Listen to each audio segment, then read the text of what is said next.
Hello everyone.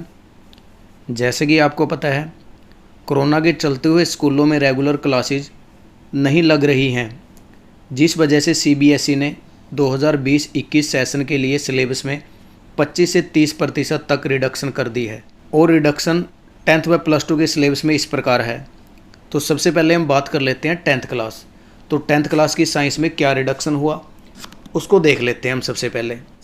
तो science के अंदर जो चैप्टर हैं आपके, उन चैप्टरों के अंदर कुछ चेंज आया है। तो हम सबसे पहले डिस्कस कर लेते हैं केमिस्ट्री। तो केमिस्ट्री के आपके जो फर्स्ट और सेकंड चैप्टर है उसके अंदर कोई भी चेंज नहीं है, पर जो आपका थर्ड चैप्टर आता है उसके अंदर कुछ सिलेबस रिड्यूस हुआ, जैसे मेटल और नॉन मेटल के अंदर। तो मेटल और नॉन मेटल के अंदर आप एक तो मेटलर्जी प्रोसेस ख़त्म होगी इस बार, यानी रिड्यूस हो चुकी है। कोरोजन एंड इट्स प्रिवेंशन, तो ये टॉपिक ख़त्म कर दिया गया है। उसके बाद कार्बन एंड इट्स कंपाउंड्स, यानी जो आपका फोर्थ चैप्टर है उसके अंदर से nomenclature of carbon compound, function group like halogen, alcohol, ketone, aldehyde, alkenes and alkyne, तो इसको रिड्यूस कर दिया गया। इसके साथ इसी यूनिट यानी इसी चैप्टर के अंदर से difference between saturated and unsaturated hydrocarbon, ये ख़त्म कर दिया गया है। और इससे अलावा chemical property of carbon compound यानी combustion, oxidation, addition and substitution reaction, ये ख़त्म कर दिए हैं। उसके बाद इसी चैप्टर के अंदर से इथेनॉल एंड इथेनोइक एसिड का यूज, सोप एंड डिटर्जेंट, इसको भी ख़त्म कर दिया गया है। उसके बाद हम बात कर लेते हैं बायोलॉजी के अंदर, यानी जो आपका केमिस्ट्री का 5th चैप्टर है उसमें कोई भी चेंज नहीं है, वो एज इट इज ही है। उसके बाद बायोलॉजी, तो बायोलॉजी के अंदर जो 2 चैप्टर हैं उन्हीं में चेंज मिलेगा आपको। जो सबसे ज़्यादा सिलेबस रिड्यूस हुआ है वो है कंट्रोल एंड कोऑर्डिनेशन के अंदर, यानी control and coordination in animals and plant. तो उसके अंदर से क्या रिड्यूस हुआ है?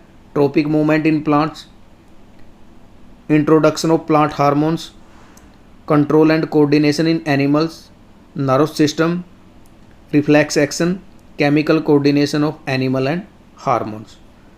उसके बाद जो सेकंड चैप्टर आएगा बायोलॉजी में, उसके अंदर चेंज आपका हेरिडिटी एंड एवोल्यूशन के अंदर, बेसिक कंसेप्ट ऑफ एवोल्यूशन, तो ये चेंज है बायोलॉजी के अंदर।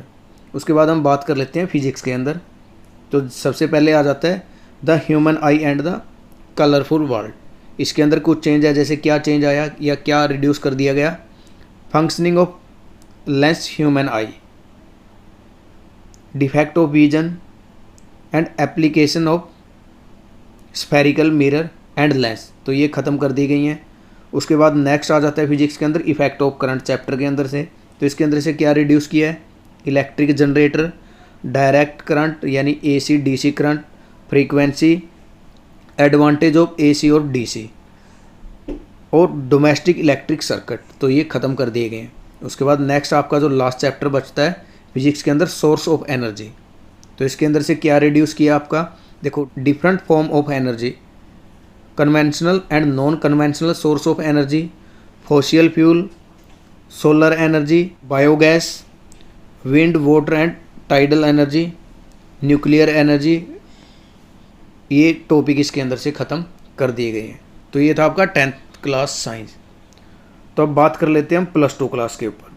तो हम डिस्कस कर लेते हैं +2 क्लास केमिस्ट्री के अंदर सिलेबस में क्या क्या चेंज आया या क्या रिड्यूस कर दिया अभी। तो केमिस्ट्री के अंदर देखो, तो कुछ इंक्रीज हुआ और कुछ डिक्रीज हुआ है। तो इंक्रीज क्या है? जैसे आपको पता है कि जो पिछले सेशन के अंदर यानी 1920 के अंदर सॉलिड स्टेट नहीं थी, लेकिन सॉलिड स्टेट को ऐड कर दिया गया है इस बार, लेकिन उसमें से भी काफ़ी टॉपिक को रिड्यूस किया। तो मैं पहले आपको डिस्कस कर देता हूँ सॉलिड स्टेट। तो क्या टॉपिक हैं जो रिड्यूस हुए हैं इस बार?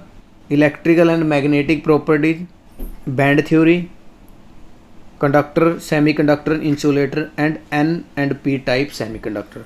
तो ये फर्स्ट यूनिट के अंदर से रिडक्शन हुई है। सेकेंड यूनिट के अंदर यानी सॉल्यूशन के अंदर आपको बस एक टॉपिक रिड्यूस किया है, एबनॉर्मल मोलिकुलर मास यानी वाटर फैक्टर। थर्ड यूनिट यानी इलेक्ट्रोकेमिस्ट्री, तो इसके अंदर से काफ़ी रिडक्शन हुई है। तो lead, battery, fuel cell, corrosion, law of electrolysis, dry cell and galvanization यानी गैल्वेनिक सेल, तो ये थर्ड यूनिट के अंदर से रिडक्शन हुई। उसके बाद हम बात कर लेते हैं फोर्थ यूनिट यानी केमिस्ट्री के अंदर केमिकल काइनेटिक। तो इसके अंदर से क्या रिडक्शन आई?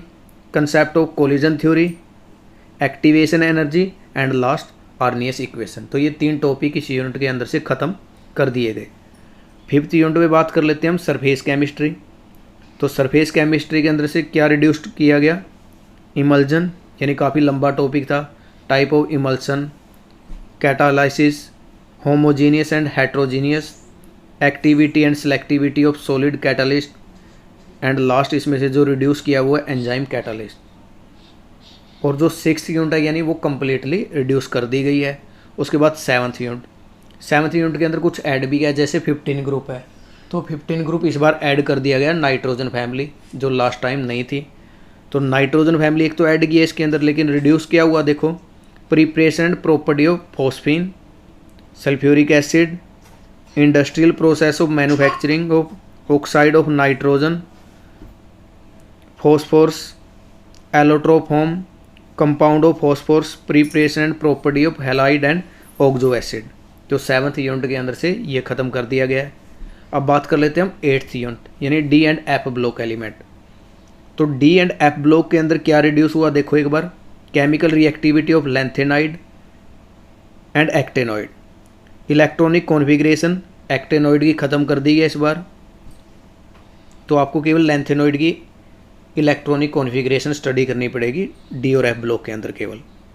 उसके बाद क्या रिड्यूस हुआ इसी यूनिट के अंदर, oxidation state and comparison with lanthanoids. उसके साथ एक बड़ा टिपिकल सा टॉपिक था, preparation of property of KMnO4 and K2Cr2O7। तो ये रिड्यूस कर दिया गया। उसके बाद हम बात कर लेते हैं 9th यूनिट के कोऑर्डिनेशन कंपाउंड। तो कोऑर्डिनेशन कंपाउंड के अंदर से structure of stereo isomerism, importance of coordination compound, तो ये ख़त्म कर दिए 9th यूनिट के अंदर से। अब बात कर लेते हैं हम 10th यूनिट यानी haloalkane and haloarenes. तो इसके अंदर से ख़त्म किया है जो use and environmental effect of dichloromethane, trichloromethane, tetrachloromethane and iodoform, DDT। तो ये ख़त्म कर दिए गए। तो 11th यूनिट की बात कर लेते हैं हम एल्कोहल्स, फिनॉल एंड ईथर। तो इसके अंदर से क्या रिडक्शन आई है, तो use with special reference methanol and ethanol, यानी यूज ख़त्म कर दिए गए। तो आपको यूजेज करने की ज़रूरत नहीं है इस बार। तो नेक्स्ट हम बात कर लेते हैं 12th यूनिट यानी aldehyde, ketone and carboxylic acid. तो सबसे लार्ज यूनिट है ये इस चैप्टर के अंदर, लेकिन इसके अंदर कोई भी रिडक्शन नहीं मिलेगी आपको। उसके बाद बात कर लेते हैं हम 13 यूनिट यानी 13वीं यूनिट अमाइंस। तो अमाइन के अंदर diazonium salt, preparation, chemical reaction and property, यानी कंप्लीट डाइजोनियम साल्ट को ख़त्म कर दिया गया है। उसके बाद बात कर लेते हैं हम 14 यानी 14 यूनिट बायोमोलिक्यूल। तो बायोमोलिक्यूल के अंदर क्या ख़त्म किया देखो भी, oligosaccharides, importance of carbohydrates, polysaccharides, vitamins, function of vitamins, enzymes, hormones, ये सभी ख़त्म कर दिए। और जो 15 और 16 यूनिट थी आपकी polymer and chemistry in everyday life, वो टोटली रिड्यूस कर दी गई है। यानी कहने का मीनिंग ये है कि इस बार एक यूनिट को ऐड कर दिया गया सॉलिड स्टेट को +2 केमिस्ट्री के अंदर, और जो आपकी 3 यूनिट है उसको रिड्यूस कर दिया गया। यानी 3 यूनिट कौन सी हैं जो रिड्यूस हुई, general principle and process of isolation of elements, और 15 एंड 16 यानी polymer and chemistry in everyday life. तो ये था आपका चेंज। तो ओवरऑल 25 से 30% तक चेंज कर दिया गया 10th और +2 के अंदर, साइंस और केमिस्ट्री के अंदर। ओके, तो ये था आपका सिलेबस। किसी को कोई भी डाउट हो तो कमेंट बॉक्स में राइट कर सकता है। Thank you, have a nice day.